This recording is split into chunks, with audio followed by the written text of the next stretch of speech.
चलिएगा, तो second number पे हम यहाँ पे बात करेंगे पेड्रो अल्वारेस कैब्राल के ऊपर। क्लियर। तो अगर हम बात करें पुर्तगालियों के दूसरे मिशन की या सेकंड मिशन की, तो सेकंड मिशन के रूप में भेजा गया था। सेकंड मिशन के लिए आर्मी कमांडर या नेवल कमांडर बनाकर भेजा था किसे? पेड्रो अल्वारेस कैब्राल को। और एक बड़े नौसैनिक बेड़े के साथ ये इंडिया में आया था। और इसका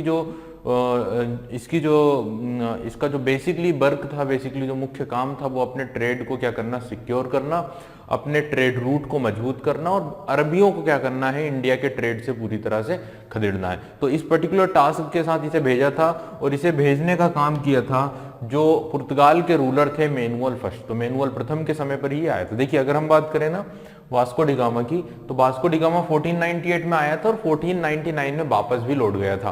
तो 1498 में आया तो था, लेकिन 1499 में वापस भी चला गया था। और अब जो सेकंड मिशन भेजा गया है, जो सेकंड दल भेजा गया है पुर्तगालियों का, वो भेजा है किसकी लीडरशिप में? पेड्रो अल्वारेस कैब्राल की लीडरशिप में। क्लियर हो गई बात इतनी? अब देखिए, अगर हम बात करें पेड्रो अल्वारेस कैब्राल के बारे में, तो थोड़ा सा आप हल्का सा समझिएगा कि इसी व्यक्ति ने जब ये इंडिया को सर्च करने के लिए नहीं, जब इंडिया आ रहा था, तो इंडिया आते समय ही इसने खोज कर ली थी किसकी? ब्राजील की। यानी यही वो पर्सन था जो ब्राजील भी पहुंचा था, जिसने ब्राजील की भी डिस्कवरी कर ली थी। क्लियर। देखिए, he was a Portuguese nobleman, military commander, navigator and explorer, regarded as the European discoverer of Brazil। तो ये एक इंपॉर्टेंट पार्ट आ जाता है पेड्रो अल्वारेस कैब्राल के बारे में कि इन्होंने ही किस चीज को खोज लिया था? इन्होंने ही डिस्कवरी कर ली थी किसकी? ब्राजील की। और आप सभी को पता है कि ब्राजील एक साउथ अमेरिकन कंट्री है। उस दौरान नॉर्थ अमेरिका की तो डिस्कवरी हो ही चुकी थी, कोलंबस कर चुका था 1492 में। बट यहाँ पे साउथ अमेरिका यानी ब्राजील की अगर बात की जाए, तो ब्राजील को डिस्कवर कर लिया था किसने? पेड्रो अल्वारेस कैब्राल ने। तो एक बार और मैं पढ़ लेता हूं आप लोगों के लिए। He was a Portuguese nobleman, military commander, navigator and explorer, regarded as the European discoverer of Brazil। तो regarded as the European discoverer of Brazil यानी यूरोप का वो डिस्कवरर जिसने खोज कर ली थी किसकी? ब्राजील की। तो अब देखिए, पुर्तगाल और स्पेन, अगर स्पेन की बात करें तो स्पेन का व्यक्ति था कोलंबस या क्रिस्टोफर कोलंबस। सेकंड अगर बात की जाए वास्को डी गामा, तो इंडिया आ गया है। इंडिया की डिस्कवरी का श्रेय जाता है किसे? वास्को डी गामा को। हालांकि इंडिया की ऐसी कोई खोज ऐसा नहीं है, इंडिया तो पहले से एग्जिस्ट करता था और काफी पुराने जमाने से इंडिया का एग्जिस्टेंस था। तो इन्होंने सिर्फ एक रास्ता पता लगाया इंडिया तक आने का, ना कि इंडिया की खोज कर दी है ना। तो ये टर्म कहना कि इंडिया की खोज की, ये गलत है। इंडिया का रास्ता पता लगाया है, इंडिया का रूट पता लगाया है, एक नया रूट खोजा है इन्होंने इंडिया आने का, ना कि इंडिया को ही खोज लिया है। तो ये तो बोलना ही गलत होगा। खैर, इन्होंने ब्राजील को भी डिस्कवर किया है। इट मींस ब्राजील तक पहुंचे हैं पहली बार कोई व्यक्ति ब्राजील के बारे में जानकारी दे रहा है ना। फर्स्ट टाइम इंफॉर्मेशन पता चली है ब्राजील के बारे में। इंडिया की इंफॉर्मेशन पहले से थी, क्लियर, एंशिएंट पीरियड से। चलिए, तो यहां पे मैंने बात करी है in 1500 Cabral conducted the first substantial exploration of the north east coast of South America and claimed it for Portugal. तो इन्होंने, ये पहले व्यक्ति थे जिन्होंने अमेरिका के नॉर्थ ईस्ट कोस्ट पर पहुंचे थे और यहाँ साउथ अमेरिका के नॉर्थ ईस्ट कोस्ट पर पहुंचे, और उन्होंने क्या किया है? इसे अपने टेरिटरी का ही क्या कर लिया है? डिक्लेयर कर दिया। उन्होंने बोल दिया कि ये जो है, या इस पर हमारा क्या है? दावा है, हम इस पर क्लेम करते हैं। क्लियर। तो south America, it means Brazil को अपना दावा इन्होंने क्या कर दिया है? पेश कर दिया। क्लियर। चलिए, फिर लंबे समय के बाद क्या होगा? ब्राजील पर एक प्रकार से स्पेन और पुर्तगाल दोनों मिलकर क्या करेंगे? कंट्रोल करेंगे। ठीक है। चलिए, आप लोगों को पता होगा कि ब्राजील में जो लैंग्वेज होती है वो स्पेनिश लैंग्वेज चलती है। एक बड़े पार्ट पर स्पेन की भाषा चलती है ब्राजील में। ठीक है। नेक्स्ट पॉइंट के ऊपर चलते हैं। He was appointed to head an expedition to India in 1500। देखिए, इसे भेजा कहां गया था? इंडिया भेजा गया था। समझ गए ना। लगभग फरवरी के लगभग इनका जो दल था वो निकला था, है ना। फरवरी के लगभग ये लोग अपने एक क्रू के साथ, अपने दल के साथ निकले थे और एक बहुत बड़ा नौसैनिक बेड़ा लेकर ये आए थे, क्योंकि इनका टारगेट था कि जो ट्रेड है उसको मजबूती से अपने कंट्रोल में करना है और जो अरबी है उन्हें वहां से हटाना है।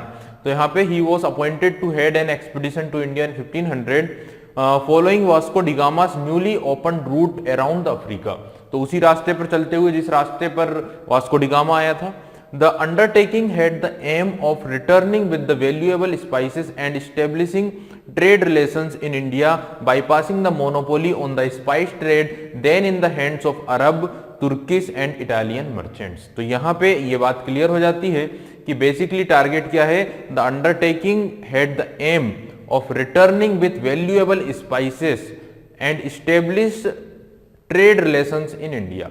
तो यहाँ पे जो बेसिक टारगेट था वो क्या था, अपने व्यापार को मजबूत करना और जो वैल्यूएबल स्पाइसेस हैं यानी कि जो मसाले हैं इन्हें क्या करना था, रिटर्न लेकर जाना था। क्लियर। और ऐसा कहा जाता है कि इन्होंने 30 टन क्या किया था, जो ब्लैक पेपर है, जो काली मिर्च है, उसे क्या कर लिया था, अपने खर्चे पर खरीद लिया था और 10 टन दूसरे स्पाइसेस को भी खरीद लिया था। और इनके ऊपर ना कोई टैक्स नहीं लगता था, इनके ऊपर कोई भी कर नहीं लगता था, तो ये टैक्स फ्री था। कहाँ के लिए, पुर्तगाल के लिए। तो पुर्तगाल में बिना टैक्स के वहां पे जाके बेच सकते थे। तो यहाँ पे ये बात भी हम डिस्कस कर चुके हैं कि इन्होंने 30 टन काली मिर्ची खरीद ली थी जब ये इंडिया पहुंच गए थे अपने खर्चे पर। देखिए अब यहाँ पे क्या बोल रहे हैं, ही वॉज अपॉइंटेड, ठीक है, इन्हें हेड बनाकर भेज दिया गया था।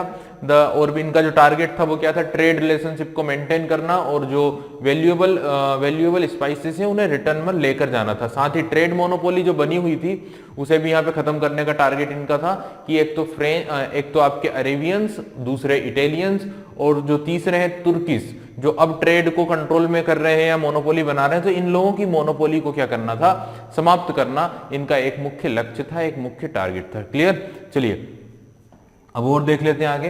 देखिए ये जो जिस पूरी फ्लीट के साथ निकले, फ्लीट का मतलब होता है नौसेना का जो पूरा दल होता है उसको क्या बोलते हैं, फ्लीट। तो ये जिस फ्लीट के साथ निकले हैं उस फ्लीट के कमांडर ही कौन है, उस फ्लीट के कमांडर ही हैं आपके Pedro Alvares Cabral. On 15 February 1500, तो 15 फरवरी 1500 को Cabral was appointed as major captain और commander in chief of a fleet sailing for India. तो जो फ्लीट, जो दल इंडिया के लिए निकला था उसके कमांडर इन चीफ किसे बनाया गया था, पेड्रो अल्वारेस कैब्राल को 15 February 1500 को। Cabral become a military chief while far more experienced navigator for seconded to the expedition to aid him in naval matters. तो ये वहां कमांडर इन चीफ बनाकर भेजे गए थे, लेकिन ये उतने एक्सपीरियंस नहीं थे। ये जो इन्हें ड्यूटी मिली थी, इस ड्यूटी को लेकर ये भी एक डिस्प्यूट था कि पेड्रो अल्वारेस कैब्राल से भी ज्यादा एक्सपीरियंस लोग थे पुर्तगाल में, बट इन्हें ही क्यों चुना गया था उसको लेकर भी डिस्प्यूट था पुर्तगाल में। हालांकि मैनुअल फर्स्ट ने जो चुना था वो इन्हें चुना था, ठीक है, उसके ऊपर हम नहीं पढ़ना चाह रहे फिलहाल। तो इन्हें जो चुना गया था उसको लेकर भी डिस्प्यूट था, लेकिन इनके साथ कई सारे एक्सपीरियंस लोगों को साथ में भेजा गया था इन्हें गाइड करने के लिए और इन्हें एडवाइस करने के लिए। जैसे कि यहां पे बात की जाए तो इसमें आ जाता है नाम बार्थोलोम्यो डियाज। बार्थोलोम्यो डियाज आप लोगों को पता है 1487 में इंडिया खोजने के लिए निकला था, लेकिन अफ्रीका के केप ऑफ गुड होप से ही क्या हो गया था, वापस लौट गया था। क्लियर। बार्थोलोम्यो डियाज, तो बार्थोलोम्यो डियाज भी इनके साथ थे। साथ ही अगर बात की जाए तो एक दूसरा एक एक्सपीरियंस पर्सन जिसका नाम था डियागो डियाज, ये भी इनके साथ थे। और साथ ही तीसरा नाम आता है निकोलू चोइलो का, तो निकोलो चोइलू भी इनके साथ में थे। They would along with the other captains command 13 ship and 1500 man. तो यहां पे इस दल की अगर बात की जाए तो इस दल में थे 13 शिप, 13 जहाज। मैंने आपको 12 बोले थे पहले, पर ध्यान रखिए 13 शिप्स थे एंड 1500 मैन, 1500 लोगों का दल इनके साथ में आया था। क्लियर। 1500 मैन, शुरू में मैंने 1200 बोला था। चलिए तो यहाँ पे करेक्ट हो जाएगा, 13 शिप्स एंड 1500 मैन के इस फ्लीट के साथ ये लोग आए हैं। Of this contingent 700 were soldiers, although most were simple commoners who had no returning or previous experience in combat.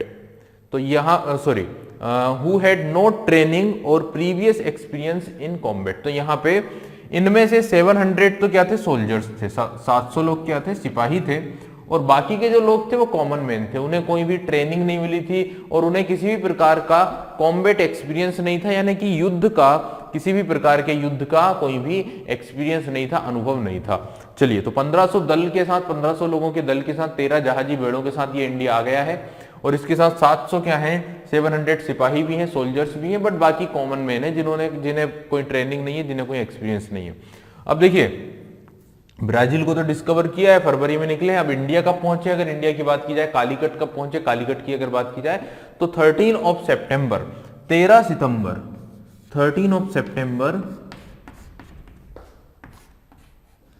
1500 को कहां पहुंचे थे, कालीकट पहुंचे। तो आप लोग समझ सकते हैं कि फरवरी में 15 फरवरी को इनका फ्लीट, इनका जो दल था वो निकला था और सितंबर में ये इंडिया पहुंचे थे। तो आप समझ सकते हैं कि कितना समय उस समय पर लगा करता था इतनी डिस्टेंस, इतना लंबी दूरी तय करने के लिए। क्लियर।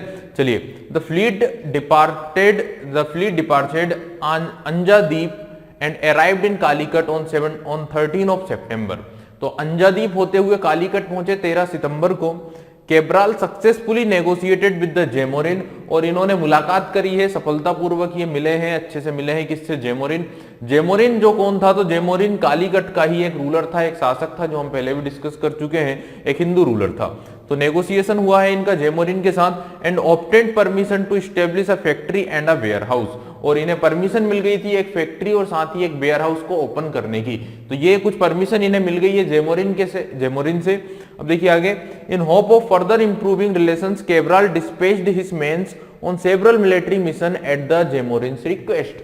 और जब जेमोरिन ने इनसे रिक्वेस्ट की है कुछ मिलिट्री कैंपेन के लिए, कुछ अभियानों के लिए, तो इन्होंने अपने रिलेशनशिप को अच्छा बनाए रखने के लिए और फ्यूचर रिलेशनशिप को देखते हुए अपने ही कुछ लोगों को जेमोरिन की रिक्वेस्ट पर भेजा था कुछ अभियानों के लिए। क्लियर। हाउएवर ऑन 16 और 17 दिसंबर, लेकिन 16 और 17 दिसंबर की अगर घटना की बात की जाए, 16 एंड 17 दिसंबर को क्या होता है, यहां पे एक इंपॉर्टेंट घटना ये घटती है कि ऑन 16 और 17 दिसंबर the factory suffered a surprise attack by some 300 Muslims, Arab and Hindu Indians. तो ये एक घटना घटती है 16 और 17 दिसंबर को, और लगभग 300 लोग, जिसमें कुछ मुस्लिम थे, अरेबियन मुस्लिम थे, और कुछ हिंदू लोग थे, इन लोगों ने इनके इस दल पर या इनके उस सेंटर पर अटैक कर दिया है जिस जगह पर ये अपनी फैक्ट्री या अपना गोदाम बनाने वाले थे। देखिए, फैक्ट्री 1503 में खुलेगी अभी भी, लेकिन परमिशन मिल चुकी थी खोलने की। तो ये लोग वहीं पर थे, उस जगह पर जहां पे फैक्ट्री बनाने की का काम चल रहा था, और वहीं पर अचानक से अटैक हो जाता है 16 और 17 दिसंबर को कुछ अरेबियन मुस्लिम और कुछ हिंदू इंडियंस के द्वारा। और यहां पर क्या होता है कि लगभग 50 के लगभग पुर्तगाली मारे जाते हैं, और कुछ लोग समुद्र में कूदकर या अपने शिप पर चढ़कर अपनी जान बचा लेते हैं। क्लियर। ये सारी घटना घटती है। Cabral waited 24 hours for an explanation for the ruler of Calicut, but no apology was forecasting. तो यहां पर ये तो यहां पर ये इंतजार करते हैं कि किसी प्रकार से कोई बात होगी, कोई वो आएंगे, बताएंगे, एक्सप्लेन करेंगे कि ये अटैक क्यों हुआ है, किसने किया है, बट ऐसा कुछ भी नहीं हुआ। देन फिर जब इन्हें भी काफी गुस्सा आया क्योंकि इनके कई सारे सैनिकों की डेथ हो गई थी। देन क्या हुआ, the Portuguese were outraged by the attack on the factory and the death of their comrades and seized 10 Arab merchant ships at anchor in the harbor। तो इन्होंने क्या किया है, इन्होंने अरबियों के 10 जहाजों को क्या कर लिया है, अपने घेरे में ले लिया है, अपने कंट्रोल में कर लिया है। और इस युद्ध में, इस झगड़े में, इस झड़प में 600 के लगभग अरेबियंस को क्या कर दिया गया, मार दिया गया। क्लियर। तो 600 अरेबियों की हत्या कर दी थी किसने, अरबियों की हत्या कर दी थी किसने, पुर्तगालियों ने। देन फिर क्या हुआ है, Cabral also ordered his ships to bombard Calicut, was blamed in part of Portuguese animosity towards Muslims, which had developed over centuries of conflict with the Moors on the Iberian Peninsula and in North Africa। ठीक है। तो यहां पे हम आपको बता दें कि क्या हुआ है कि अरेबियंस को मारने के बाद इन्होंने पूरा दिन लगभग कालीकट के ऊपर बॉम्बारिंग की है, कालीकट पर बम से हमले किए हैं। क्यों किए हैं, क्योंकि यहां पे इन्हें ऐसा लगता है कि कालीकट के भी रूलर्स ने यहां पे पार्टिसिपेशन किया था, या यहां पे जो अरेबियंस थे उन्हें एक प्रकार से आतंकित करने के लिए, उन्हें एक प्रकार से डराने के लिए लगातार अब उनके ऊपर अटैक किया जा रहा था। ये एक प्रकार का मैसकर हो रहा था, एक प्रकार की जीनोसाइड हो रही थी। कहां पे, कालीकट में। किसके द्वारा, पुर्तगालियों के द्वारा। तो कई सारे लोगों को मारा गया था उस दौरान। और इसका बेसिकली मतलब ये निकाला गया था कि जो मुसलमानों से जो दुश्मनी है पुर्तगालियों की, जो कई सदियों पुरानी दुश्मनी है ना, जो आइबेरियन कोस्ट पर या आइबेरियन पेनिनसुला में भी है, यूरोप वाले क्षेत्र में भी है, और उसका कारण था ट्रेड पर नियंत्रण या ट्रेड पर एकाधिकार। तो इस कारण से इन्होंने कंटिन्यूअसली अटैक किए हैं किस पर, अरेबियंस पर, कालीकट पर, उस पूरे क्षेत्र पर जितने भी अरेबियंस या मुस्लिम्स थे उनके ऊपर यहाँ पे कंटिन्यूअसली अटैक किया जा रहा था आपके पेड्रो अल्वारेस केब्राल के द्वारा। Moreover the Portuguese were determined to dominate the spice trade and had no intention to allowing competition to flourish. यानी कि पूरी तरह या साफ तौर पर पुर्तगालियों का टारगेट था कि जो पूरा ट्रेड होता है स्पाइस का या मसालों का, उस पर किसी और को आने की जरूरत नहीं है, पूरा का पूरा कंट्रोल हमारा ही होगा। Clear? The Arabs also had no desire to allow the Portuguese to break their monopoly on access to spice. और साथ ही अरेबियंस का ये उनकी भी यही सोच थी, वो भी नहीं चाहते थे कि उनकी जो मोनोपोली है एकाधिकार की मसालों के व्यापार पर, वो किसी भी प्रकार से खत्म नहीं होना चाहिए या किसी को भी वो इसमें इंटरफेयर नहीं करना देना चाहते थे। एज इट इज सोच किसकी थी? पुर्तगालियों की थी। इसलिए इनके बीच में ये दुश्मनी उत्पन्न हुई है। ठीक है? The Portuguese and Arabians were extremely suspicious to each others every action. तो यहाँ पे दोनों ही एक दूसरे को दुश्मन की नजरों से देख रहे हैं और दोनों ही एक दूसरे के एक्शन के ऊपर काफी या हरकतों के ऊपर काफी नजर रखे हुए हैं। In return voyage of Portugal, in return voyage to Portugal on 16 of January 1501 और 16 जनवरी 1501 को पेड्रो अल्वारेस कैब्राल वापस लौट गया था, वापस पहुंच गया था कहां पर? पुर्तगाल। तो यहां पे हमने बात करी है सेकेंड मिशन की या दूसरे अभियान की, जो पुर्तगालियों की तरफ से किया गया था और भेजा गया था किसे? पेड्रो अल्वारेस कैब्राल को। पेड्रो अल्वारेस कैब्राल आता है इंडिया में, अरबियों के साथ उसकी झड़प होती है, 13 जहाजों के एक जहाज इजी बेड़े को लेकर आता, साथ ही इस दौरान वो ब्राजील की भी क्या कर देता है? खोज करता है। ठीक है? अब ये एक थोड़ा सा हिंसात्मक और एक नेगेटिव इंपैक्ट रहा है इस सेकंड मिशन का। और फिर जो थर्ड मिशन भेजा गया था, तीसरा जो मिशन भेजा था 1502 में, इसमें आया था अगेन वास्को डिगामा, और जिसने 1503 में अपनी एक व्यापारिक कोठी भी यहाँ पे ओपन कर दी थी या स्थापित कर दी थी। कहां पर? कोचीन में। चलिए, तो अब हम बात करेंगे अगले टॉपिक की, अगले बिंदु की, जो अभी तक हमने बात करी है दूसरे मिशन की। चलिए, तो अब देखिए यहाँ पे हमने बात की है दो लोगों के बारे में। पहला जो नाम आता है वो आता है आपके वास्को डिगामा का, और दूसरा नाम आता है पेड्रो अल्वारेज कैब्राल का। पेड्रो अल्वारेज कैब्राल वापस लौट गया 1500 में। जब वो आया तो 1500 के बाद 1501 में वो वापस भी लौट गया। क्लियर? इसके बाद जो तीसरा मिशन आया था वो आया था किसके नेतृत्व में? तो थर्ड 1502 में। आप सभी को पता है कौन आया है, तो अगेन वास्को डिगामा इंडिया आया था। क्लियर? और आने के बाद वो वापस लौट भी गया था। ठीक है? अब जो है बेसिकली क्या किया गया कि यहाँ पर 1502 में आया है आपका वास्को डिगामा अगेन से सेकेंड टाइम, है ना। अब इसके बाद धीरे धीरे जो आपके पुर्तगाल की गवर्नमेंट थी, जो पुर्तगाल के शासक थे मैनुअल प्रथम, उन लोगों ने ये टारगेट किया, उन लोगों ने ये लक्ष्य बनाया और उन्होंने ये तय किया कि पुर्तगाली व्यापार को बढ़ाने तथा एकाधिकार लाने के लिए, है ना, तो पुर्तगाली व्यापार को बढ़ाने और उसमें मोनोपोली लाने के लिए 1505 से 1505 से इन्होंने भारत में गवर्नर अपॉइंट करना शुरू किया। गवर्नर वायसराय जनरल अपॉइंट करना, एक आर्म्ड जनरल के रूप में, एक नेवल कमांडर के रूप में इन्होंने गवर्नर्स को अपॉइंट करना शुरू किया, एक नीति के तहत, एक टारगेट के तहत, और उन्हें एक लक्ष्य दिया जाएगा, है ना, एक टारगेट दिया जाएगा, समझ गए ना। और ये 3 इयर्स के लिए होंगे, 3 वर्ष के लिए गवर्नर्स को अपॉइंट करना शुरू कर दिया था। किसने? आपके जो पुर्तगाल के रूलर्स थे, पुर्तगाल के जो राजा थे, उन लोगों के द्वारा। चलिए, इतनी बात क्लियर होगी आप लोगों को। अब पहला गवर्नर बनकर कौन आया है? तो फर्स्ट गवर्नर बनकर आया था Francisco de Almeida. First governor बनकर ही कौन आया है? फ्रांसिस्को डी अल्मेडा, जो 1505 से 1509 तक था। क्लियर? अब आप लोग सोच रहे हैं कि अगर 3 साल के लिए अपॉइंट किया था तो सिर्फ इसे 1508 तक रहना था, 1508 तक रहना था, लेकिन ऐसा क्या हुआ कि ये 1 साल और बढ़कर रहा। देखिए, 1508 तक ही रहना था और 1508 तक ही था, और 1508 में एक दूसरा व्यक्ति आ चुका था गवर्नर बनने के लिए, जिसका नाम था अल्फांसो डी अल्बुकर्क। लेकिन क्या हुआ कि 1507 में एक युद्ध हुआ था, और उस युद्ध में फ्रांसिस्को डी अल्मेडा का जो पुत्र था उसकी मृत्यु हो गई थी। क्लियर? और उसी युद्ध का बदला लेने के लिए 1509 में युद्ध लड़ा था। किसने? आपके फ्रांसिस्को डी अल्मेडा ने। तो अपने पुत्र का बदला लेने के लिए, अपने पुत्र की मृत्यु का बदला लेने के लिए 1509 में इन्होंने एक युद्ध लड़ा था। इसी कारण इन्होंने अल्बुकर्क को क्या कर लिया था? कैद कर लिया था या अरेस्ट कर लिया था, जैसा इतिहासकार बताते हैं। और जब उन्होंने उस युद्ध को जीत लिया, और जो कंबाइंड, या हम बोल सकते हैं कि एक त्रिपक्षीय संघर्ष हुआ था, जिसमें एक तरफ इजिप्ट या मिस्र की सेना थी या मिस्र की नेवी थी, एक तरफ अगर बात की जाए तो गुजरात के जो महमूद बेगड़ा थे या महमूद बेगाड़ा जो थे, उनकी फोर्स थी जिसे सपोर्ट किया गया था, और भी अगर देखा जाए तो तुर्कियों के द्वारा उसे सपोर्ट किया गया था। तीसरे नंबर पे जो थे वो थे जेमोरिन की फोर्स। तो इन तीनों फोर्स को यानी कंबाइंड फोर्स को पराजित किया था यहाँ पर, जिसे हम बोलते हैं बैटल ऑफ द्यू। तो बैटल ऑफ द्यू में किसने, आपके फ्रांसिस्को डी अल्मेडा ने 1509 में। और ये जो डिसिसिव विक्ट्री थी, ये जो एकदम निर्णायक विजय थी, इसके बाद 100 ईयर तक का जो ट्रेड था और जो कंट्रोल था इंडियन ट्रेड पर, वो स्टेब्लिश हो गया था किसका, पुर्तगालियों का। तो ये एक बहुत बड़ी विक्ट्री हो गई थी, बहुत बड़ी विजय कर ली थी इन्होंने 1509 में, किसने, फ्रांसिस्को डी अल्मेडा ने। और जब उन्होंने ये विक्ट्री कर ली, देन फिर वो चले गए कहां, अपने देश।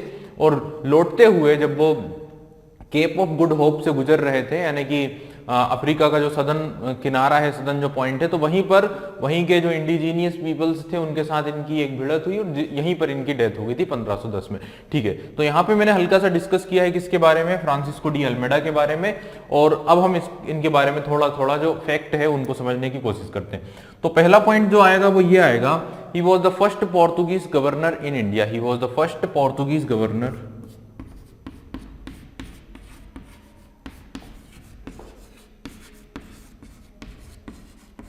First Portuguese governor. ये सबसे इंपॉर्टेंट पॉइंट हो जाता है कि भारत में पहले पुर्तगाली गवर्नर कौन थे, तो आंसर क्या होगा, फर्स्ट पोर्तुगीज गवर्नर ही कौन बने हैं, तो वो बने हैं आपके फ्रांसिस्को डी अल्मेडा, है ना। ब्रिटिश गवर्नर की अगर बात पूछ ले, फर्स्ट ब्रिटिश गवर्नर इंडिया में कौन बने हैं, तो वो बंगाल में बने थे आपके रॉबर्ट क्लाइव। क्लियर।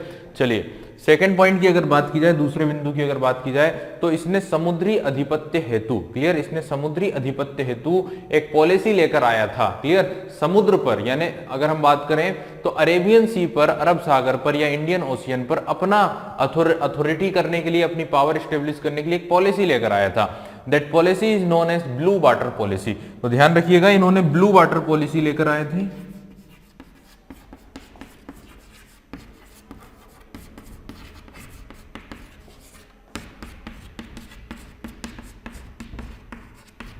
(1505 से 1509 तक इन्होंने कौन सी पॉलिसी चलाई थी, ब्लू वाटर पॉलिसी।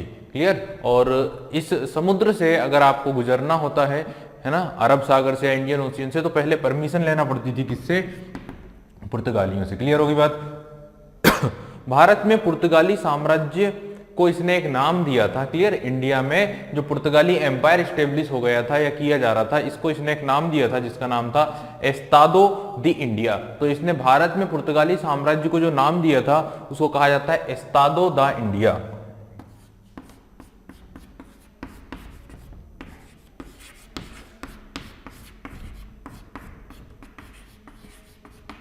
और यहीं पर हमने कंपनी का नाम भी लिखा था, पुर्तगाली कंपनी जो थी उसका नाम भी हमने यही लिखा था, एस्तादो दी इंडिया। एक्चुअल में ये पुर्तगाली एम्पायर था या साम्राज्य था। क्लियर।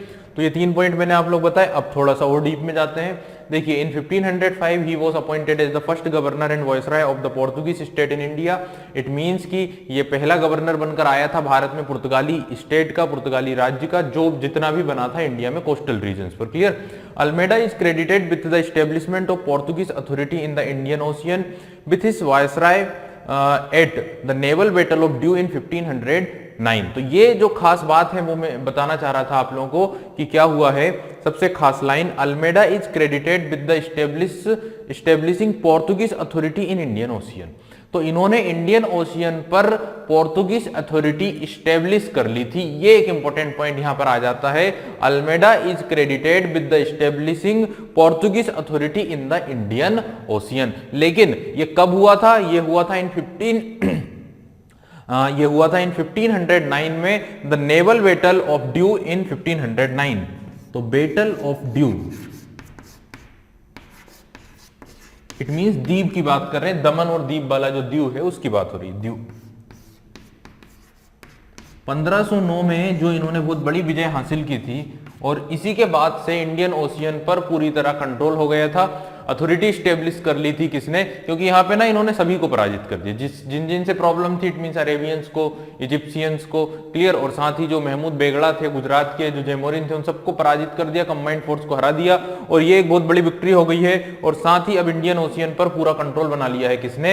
आपके पुर्तगालियों ने। Before Almeida could return to Portugal he lost his life in conflict with indigenous people in the Cape of Good Hope in 1510। तो जैसा मैंने बताया कि 1510 में जब ये वापस लौट रहा था तो केप ऑफ गुड होप में ही जो इंडिजीनियस लोग थे, जो वहां के प्रवासी थे, निवासी थे, उन्हीं के द्वारा इसकी हत्या कर दी गई है। वहीं पर एक कॉन्फ्लिक्ट हुआ, एक युद्ध हुआ और उसी में उसकी डेथ हो गई। चलिए और आगे डिस्कस करते हैं।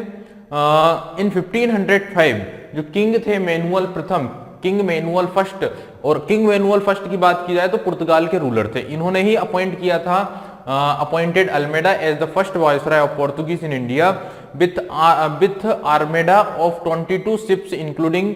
ठीक है, तो इन्हें भारत भेजा गया था, और भारत जब इन्हें भेजा था तो इनके साथ में एक बेड़ा भेजा था, एक समुद्री बेड़ा इनके साथ भेजा गया था जिसे हम बोलते हैं आर्मेडा, जो थे 22 शिप्स, 22 जहाजों के साथ, है ना, 22 शिप का एक बेड़ा यानी आर्मेडा इनके साथ भेजा गया था। ठीक है, इसके पहले अगर हम बात करें तो इनके पहले जो व्यक्ति आया था जिसका नाम था पेड्रो अल्वारेज केब्राल, उसके साथ 13 जहाजों का बेड़ा भेजा गया था और इनके साथ भेजा गया है 22 जहाजों का बेड़ा। और अगर बात की जाए ना तो इसमें लगभग 1500 सोल्जर्स हैं, 1500 सिपाहियों के सिपाही भी इसमें शामिल है। ठीक है, और जो अलग अलग टाइप के जो शिप्स होते थे ना उस समय अलग अलग टाइप के पुर्तगाली जहाज चला करते थे जिन्हें हम क्रेक्स और कार्वेल्स कहते हैं। तो ये जहाजों के साथ ही यहाँ पे आए थे। ठीक है, Almeida departed from Lisbon on 25 of March 1505। 25 मार्च 1505 को लिस्बन से निकले हैं। The armada carried a crew of 1500 soldiers, और इनके साथ 1500 सिपाही थे। The mission's primary aim were to bring spice trade under Portuguese control, to build forts along the East African and Indian coast to further Portuguese spice and trade through the alliance with local chieftains beside constructing trade base। तो यहाँ पे मैं आप लोगों को again ये सारी line जो मैंने अभी पढ़ के बताई है इसको मैं एक्सप्लेन कर देता हूँ कि एक्चुअल में क्या था कि इन्हें जो भेजा गया था इसके पीछे का जो बेसिक कारण था, जो बेसिक रीजन था या बेसिक जो टास्क इनको दिया गया था वो ये था कि इंडिया में जो स्पाइस का ट्रेड है, जो मसालों का जो व्यापार है, उस पर आपको पूरी तरह से क्या करना है, कंट्रोल कर लेना है, कंट्रोल स्टेब्लिश कर लेना है। और साथ ही जो अफ्रीका के जो ईस्टर्न कोस्ट हैं, अफ्रीका के जो पूर्वी तट है ना, वहां पर, और इंडिया का जो पूरा कोस्टल रीजन है वहां पर आपको फोर्ट बनाना है, वहां पर आपको किले बनाना है। तो एक इंपॉर्टेंट टारगेट जो मैं बता दूं या दो टारगेट मैं बता दूं कि एक तो ट्रेड जो है मसालों का उस पर अपना नियंत्रण कर लेना है, and second target is that to construction of fort, किलों का निर्माण करना है, क्लियर, फोर्टिफिकेशन करना है। कहां पर? अफ्रीका के ईस्टर्न रीजन पर, ईस्टर्न कोस्टल रीजन पर, और इंडिया के जो कोस्टल रीजन है, खासतौर से वेस्टर्न कोस्टल रीजन जहां से ये ट्रेड हो रहा था, क्लियर। यहां पे आपको क्या कराना है, फोर्ट का निर्माण करना है, और जो रूलर्स हैं, नेटिव रूलर्स, उनके साथ भी सहयोग बनाना है, और उन्हीं के साथ अलायंस करके, उन्हीं को अपने समझौते में शामिल करके व्यापार को ज्यादा से ज्यादा बढ़ाने की कोशिश करना, ठीक है।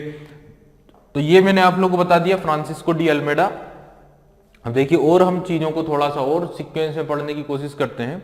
ऑन 25 ऑफ मार्च 1505, 25 मार्च 1505, ये वो तारीख है जिस तारीख को अल्मेडा अपने देश लिस्बन से क्या हुआ था, इंडिया के लिए निकला। Sorry, 25 of March 1505 Francisco de Almeida, है ना, जो वहां से निकला था और इंडिया का वायसराय अपॉइंट किया गया था, ठीक है। On the condition that he would set up 4 forts, तो यहां पे जो कंडीशन दी गई थी, जो टारगेट दिया गया था, वो ये टारगेट दिया गया था कि आपको 4 किलों का निर्माण करना है। इंडिया की बात कर रहे हैं, अफ्रीका की बात नहीं कर रहे। इंडिया में इन्हें टारगेट था कि he should set up 4 forts, 4 किलों का निर्माण करना था। इंडिया के जो साउथ वेस्टर्न इंडिया का जो कोस्टल रीजन है वहां पर। इनके नाम क्या क्या हैं, तो इनके नाम है, मैं 4 किले के नाम बता देता हूं जो इन्हें बनाने की जिम्मेदारी दी गई थी। उनमें पहला नाम आता है अंजाडिबा फोर्ट। अंजाडिबा जो एक आइलैंड है, अंजेडिबा, वहां पे एक फोर्ट बनाना है। सेकेंड नंबर पे बात की जाए तो केन्ना नोरे आइलैंड पर एक फोर्ट बनाना है। तीसरे नंबर पे अगर बात की जाए तो वो होता है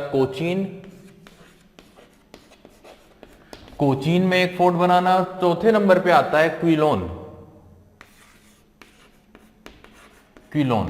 ये इंडिया के साउथ वेस्टर्न कोस्टल रीजन पर आने वाले कुछ इंपॉर्टेंट क्षेत्र थे, कुछ आइलैंड्स थे, है ना, कुछ आइलैंड्स हैं, जैसे अंजडिबा की अगर बात की जाए तो अंजडिबा एक आइलैंड था, क्लियर। और कोचीन हमें पता है, केन्नानोरे और क्यूलोन, इन पर्टिकुलर, ये क्यूलोन जो है ये केरल में आता है, कोचीन केरल में आता है, क्लियर। इन जगहों पर इन्हें क्या करना था, फोर्टिफिकेशन करना था, किलों का निर्माण करना था। अब देखिए, on 13 of March Francisco de Almeida reached Anjediva island where he immediately started the construction of fort Anjediva. तो यहीं पर ये आ चुका है 13 ऑफ सितंबर को, और इन्होंने यहाँ पे अपने किले का निर्माण करना शुरू कर दिया, ठीक है, कोई प्रॉब्लम ही नहीं है, किला बनाना शुरू कर दिया, कहां पर, अंजाडिबे में, ठीक है। आगे बढ़ते हैं। इसके बाद क्या हुआ है कि on 23 of October he started the permission of friendly ruler and अगर हम बात करें तो वहां के जो दूसरे देशी शासक थे उनसे उसने परमिशन ले ली, और उनके साथ उनके फ्रेंडली बिहेवियर्स थे, फ्रेंडली रिलेशनशिप थे। तो फिर इन्होंने साथ ही जो केन्नानोरे था यहां पर भी अपना फोर्ट बनाना शुरू कर दिया। केन्नानोरे की अगर बात की जाए ना तो ये भी केरल के आसपास वाले क्षेत्र में आता है केन्नानोरे, और यहां पे जो इन्होंने फोर्ट बनाया था उसका नाम था एंजेलो फोर्ट। तो एंजेलो किला बनाना शुरू करा केन्नानोरे में। तो ये दो जगहों की बात मैंने बताई। तो जैसे ही यहाँ इंडिया आए हैं वैसे ही आते से इन्होंने किलों का निर्माण शुरू कर दिया, ठीक है। Francisco de Almeida then reached Cochin, और उसके बाद ये अक्टूबर में कहां पहुंचे, कोचीन पहुंचे। देखिए मार्च में निकले हैं, सितंबर में कहां पर पहुंचे हैं, तो सितंबर में पहुंचे हैं अंजाडिबे। सितंबर के बाद अक्टूबर में यहां कहां पहुंचे, केन्नानोरे। और फिर अगर बात की जाए तो 31 ऑफ अक्टूबर को ये कहां पहुंचे, कोचीन आ गए हैं विथ ओनली 8 वेसल्स। तो 8 इनके साथ जहाज हैं, क्लियर। तो ये कोचीन पहुंचे। कोचीन में जाने के बाद इन्हें पता चला कि पुर्तगाली व्यापारियों के ऊपर आक्रमण किया गया है, अटैक किया गया है, क्लियर। जब उन्हें यह खबर मिली तब इन्होंने अपने पुत्र को, अपने बेटे को भेजा, है ना। तो इनका जो बेटा है वो भी इनके साथ आया था, जिसका नाम था ल्यूरेंसो डी अल्मेडा। तो अपने पुत्र को भेजा इस बात का बदला लेने के लिए, कहां पर, कालीकट में, 27 जहाजों के साथ। तो इनका जो पुत्र था ये वहां पर जाता है कालीकट, 27 जहाजों के साथ नहीं, इनका बेटा जो जाता है कुछ जहाजों के साथ कहां जाता है, कालीकट। और कालीकट जाने के बाद कालीकट को डिस्ट्रॉय कर देता है। कालीकट में जो जेमोरिन थे उनको क्या कर देता है, उनको कई प्रकार से ये क्या करता है, नुकसान पहुंचाता, clear. Almeida took up residence in Cochin. अब अल्मेडा जो था वो कहां पे है, कोचीन में, है ना, वो कोचीन में था पहले से। तो कोचीन में यहां पर ये अपना जो किला है कोचीन का, उसको बनवाने का काम शुरू कर देता है, क्लियर। तो कोचीन का किला यहां पे बनवा रहा है जिसका नाम है मैनुअल ऑफ कोचीन। तो मैनुअल जो वहां के राजा थे उनके नाम पर फोर्ट मैनुअल इन्होंने बनवाया है कोचीन में, क्लियर, ठीक है। अब यहां पे अगर जमोरिन का थोड़ा सा डिस्कशन करें तो जमोरिन आप लोगों का कालीकट का हिंदू रूलर था।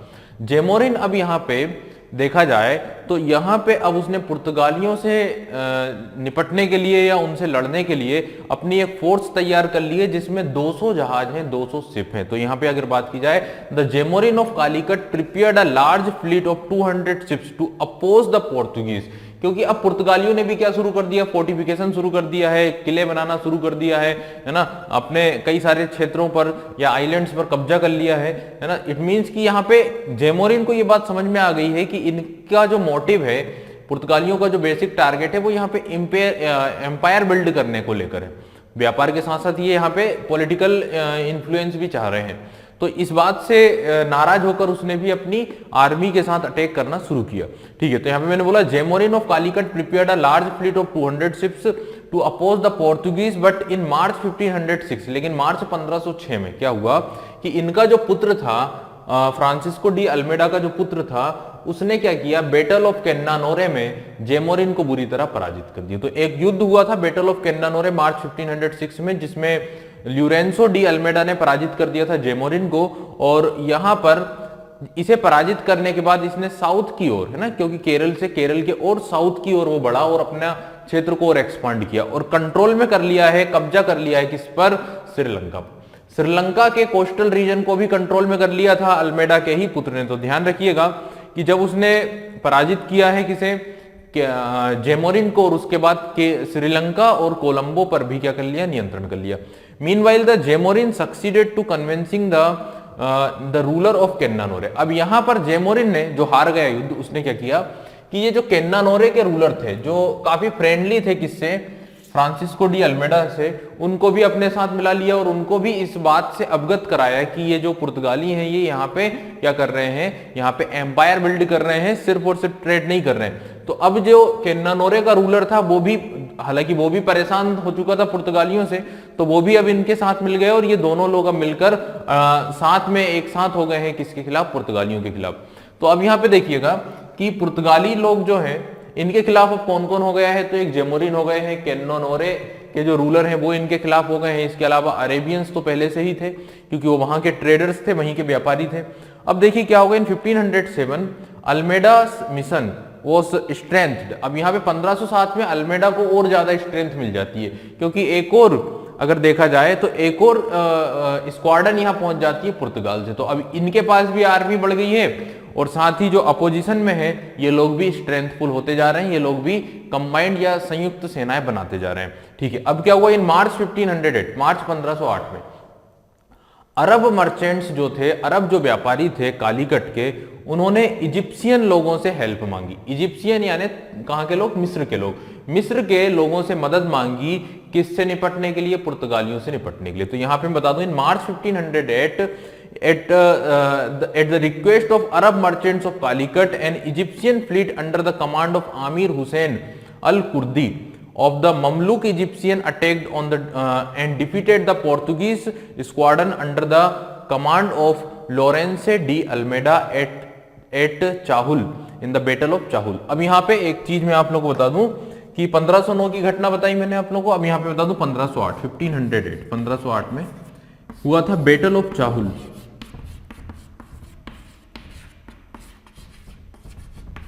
ये इंडिया में ही आता है चाहुल, यहां पे हुआ है बेटल ऑफ चाहुल। और चाहुल का जो युद्ध है इसमें क्या किया गया है कि जो अरब ट्रेडर्स थे उन्होंने हेल्प मांगी थी इजिप्शियन यानी मिस्र के जो रूलर्स थे, मिस्र के जो राजा थे, उनसे मदद मांगी थी पुर्तगालियों से को खदेड़ने के लिए। तो 1508 में जो इजिप्ट की नौसेना थी, इजिप्ट की जो नेवी थी, उन्होंने अटैक किया पुर्तगालियों पर और पुर्तगालियों की इस फ्लीट को लीड कर रहे थे फ्रांसिस्को डी अल्मेडा के पुत्र, है ना, फ्रांसिस्को डी अल्मेडा के पुत्र, जिनका नाम मैंने क्या बताया है, ल्यूरेंसो डी अल्मेडा। और in that battle Lourenco de Almeida was killed. इस युद्ध में ल्यूरेंसो डी अल्मेडा की क्या हो जाती है, हत्या हो जाती है in this battle and lead to a temporary retreat of Portuguese from the Indian water. और कुछ समय के लिए यानी टेम्परेरी, कुछ समय के लिए पोर्तुगालियों को इंडिया के पानी से, इंडिया के वाटर से जाना पड़ता है, थोड़ा सा दूर हटना पड़ता है। क्लियर। तो 1508 में एक बुरी तरह से हार होगी पुर्तगालियों की और इसमें सबसे ज्यादा हेल्प करी है किसने, इजिप्शियन ने। किसके कहने पर, अरेबियंस के कहने पर। अब क्या होगा, अब चूंकि इनका पुत्र मर गया है, फ्रांसिस्को डी अल्मेडा के पुत्र का निधन हो गया 1508 के युद्ध में, जिसका नाम बैटल ऑफ चाहुल। देन ये काफी एंगर है, काफी गुस्से में है और अब ये बदला लेना चाहते हैं। अब देखिए क्या हुआ, यहीं पर इसी समय पर 1508 में अब इनका टेनर भी पूरा हो चुका, 1505 से 1508 3 साल पूरे हो गए। तो क्या किया है कि वहां के जो राजा थे, जो शासक थे, उन्होंने एक दूसरे व्यक्ति को भेज दिया था जिसका नाम था अल्फांसो डी अल्बुकर्क। तो अब देखिए क्या हुआ, Alfonso de Albuquerque arrived at Cannanore. Alfonso de Albuquerque कहां पहुंच चुका था, केन्नानोरे आ चुका था at the close of 1508 यानी 1508 में, and immediately made known an hitherto secret commission he had received from the king empowering him as a governor to replace Almeida at the end of his term as viceroy। तो उसने आकर इनसे कहा कि देखिए अब आपकी जो वायसरायल्टी है वो उसका टर्म खत्म हो गया है, आपका कार्यकाल खत्म हो गया है, तो अब यहाँ पर आपके स्थान पर मैं नियुक्त हो गया हूं नेक्स्ट वायसराय के रूप में। देन बट यहाँ पे अल्मेडा की अगर कंडीशन की बात की जाए तो अल्मेडा की कंडीशन ये है कि उनके पुत्र का निधन हुआ और वो काफी एंगर में और वो बदला लेना चाहते हैं। Then Almeida determined to avenge the death of his son and free the Portuguese prisoner taken at Chaul. तो चाहुल के युद्ध में या चाहुल में जितने भी पुर्तगालियों को कैद किया गया था उन्हें आजाद कराना है और अपने बेटे की मृत्यु का क्या करना है, बदला लेना है। That's why he refused to recognize Albuquerque's credentials immediately and later arrested him. तो एकदम तुरंत उन्होंने इमीडिएटली जो है अल्बुकर्क के क्रेडेंटाइल्स को, अल्बुकर्क की जो अथॉरिटी है उसे एक्सेप्ट नहीं किया है और उसे कुछ समय के लिए क्या कर लिया, अरेस्ट कर लिया, कैद कर लिया। क्लियर। और अब ये निकल गए हैं in 1509 1509 Almeida became the first Portuguese to arrive by ship in Bombay. तो ये अब बॉम्बे की ओर निकल गए हैं जहाज से, तो ये पहले यूरोपियन थे जो बॉम्बे की ओर या बॉम्बे में उतरे थे, ठीक है। The naval battle of due on 3 फरवरी 1509, तो एक नेवल या एक युद्ध हुआ है जिसे हम बोलते हैं बैटल ऑफ ड्यू, ये हुआ फरवरी 1509 में। He inflicted a decisive defeat on a joint fleet from the Mamluk Burji sultan of Egypt, तो यहाँ पे इन्होंने डिसिसिवली विक्ट्री हासिल की है किनके ऊपर, तो यहाँ पे मैं बता दूं आप लोगों की, एक तरफ है इजिप्शियन फोर्स, इजिप्ट के राजा की जो नेवी थी वो, सेकंड है जेमोरिन ऑफ कालीकट, कालीकट के जेमोरिन, थर्ड है the sultan of Gujarat, Gujarat के जो सुल्तान थे जिनका नाम था महमूद बेगाड़ा, है ना। तो महमूद बेगाड़ा के बारे में हमने पढ़ा है, गुजरात सल्तनत के टाइम पर काफी मजबूत रूलर माना जाता है और काफी लंबे समय तक रूल किया था महमूद बेगाड़ा ने। तो महमूद बेगाड़ा जिसकी 1509 में हार हो गई थी, है ना, और ये महमूद बेगाड़ा इजिप्शियन नेवी और साथ ही आ जाते हैं आपके जेमोरिन, इनकी जो त्रिपक्षीय संयुक्त सेना थी उनके साथ ये युद्ध हुआ है और इस युद्ध में इन्हें डिसिसिवली विक्ट्री हासिल हुई है, निर्णायक विजय हासिल की है। His victory was decisive, the Ottoman and Egyptian left the Indian Ocean, तो ओटोमन जो एम्पायर था यानी तुर्की का जो साम्राज्य था, और इजिप्शियन यानी कि जो मिस्र के जो लोग आए थे यहाँ पे, उन्हें इंडियन ओशियन को खाली करना पड़ा, उन्हें हिंद महासागर को छोड़ना पड़ा।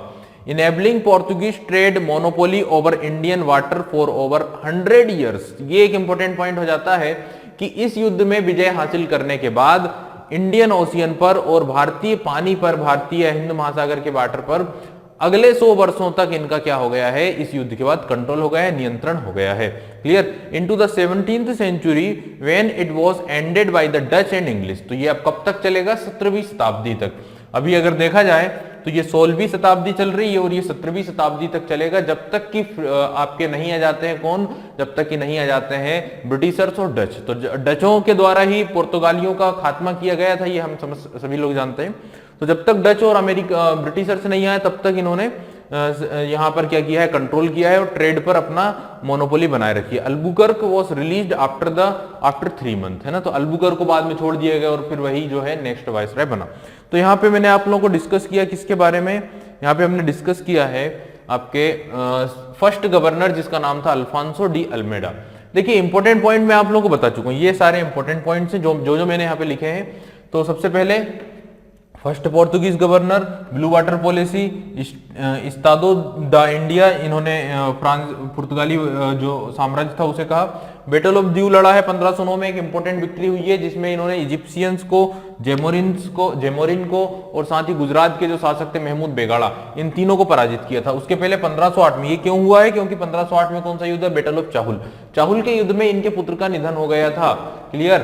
फ्रांसिस्को डी अल्मेडा का जो पुत्र था लोरेंसो डी अल्मेडा, उसका निधन हो गया था और इनका एकमात्र ही पुत्र है ऐसा कहा जाता है। ठीक है। इनका टारगेट क्या था, इनका टारगेट जो था वो ट्रेड को तो अपना कंट्रोल में करना ही था, साथ ही इंडिया और अफ्रीका के वेस्टर्न के जो कोस्टल रीजन थे वहां पे फोर्टिफिकेशन करना था और 4 किले बनाने की इनको जिम्मेदारी दी गई थी, अंजाडिबे में, केन्नानोरे में, कोचीन में और क्यूलोन में। क्लियर। और ये अपने इस टारगेट को सक्सेसफुली परफॉर्म भी कर रहे थे और इन्होंने किया भी है। 100% अगर बात करें तो 90% इन्होंने अपने टारगेट को पूरा कर लिया, क्योंकि ट्रेड पर पूरी तरह से इन्होंने कंट्रोल कर लिया था after the battle of Diu in 1509 के इस युद्ध के बाद। चलिए अब हम बात करेंगे the second governor who was appointed in India from Portugal who was the Alfonso de Albuquerque. So now we will discuss about the Alfonso de Albuquerque who was the second governor in India from the Portugal. चलिए तो अब हम बात करेंगे यहां पर